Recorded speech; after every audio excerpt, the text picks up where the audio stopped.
Shri Shri doctor ಬಳಂಗಾಧರನಾಥ ಮಹಾಸ್ವಾಮೀಜಿಯವರ ದಿವ್ಯ ಆತ್ಮಕ್ಕೆ ನನ್ನ ಭಕ್ತಿಪೂರ್ವಕ ಪ್ರಣಾಮವನ್ನು ಸಲ್ಲಿಸ್ತಾ ಪೂರ್ವಕ ಸ್ವಾಗತವನ್ನು ವಹಿಸ್ತಾ ಇದ್ದೀನಿ. ದ್ವಿತೀಯ PUCಯಲ್ಲಿ ಉತ್ತಮ ಅಂಕಗಳನ್ನು ಯಾರು ತಗೋತಿರೋ ಓವ ವಿದ್ಯಾರ್ಥಿಗೆ ವಾಯ್ಸ್ ಕರ್ನಾಟಕ ವತಿಯಿಂದ 1,000 ರೂಪಾಯಿ ಚೆಕ್ಕನ್ನು ವಿತರಿಸ್ತೀವಿ. ಕ್ರೀಡೆ ಕೇವಲ ಟೈಮ್ ಪಾಸ್ ಅಂತ ಯಾರೂ ಪರಿಗಣಿಸಬೇಡಿ. ಇದು ಪಾರ್ಟ್ ಆಫ್ ದಿ ಎಜುಕೇಷನ್. ಹಾಗಾಗಿ ಪಾರ್ಟ್ ಆಫ್ ದಿ ಎಜುಕೇಷನ್ ಆಗಿರಬೇಕಾದ್ರೆ ಅದು ನಿಮ್ಮ ಜೀವನಕ್ಕೆ ಅತಿ ಅಮೂಲ್ಯವಾದಂತಹ ಒಂದು ಅವಿಭಾಜ್ಯ ಅಂಗವಾಗಿರುತ್ತೆ. SSLC ಪರೀಕ್ಷೆಯಲ್ಲಿ ಅತಿ ಹೆಚ್ಚು ಅಂಕ ಪಡೆದಂತಹ ಅನಗ ಅವರಿಗೆ ವಾಯ್ಸ್ ಕರ್ನಾಟಕ ವತಿಯಿಂದ ಮತ್ತು ಶಾಲೆಯಿಂದ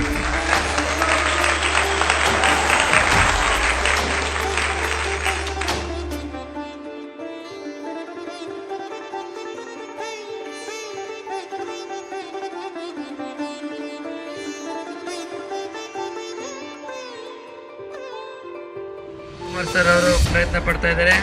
ನೋಡೋಣ ದಾಳಿಗೆ ಯಶಸ್ವಿ ಆಗ್ತಾರೆ.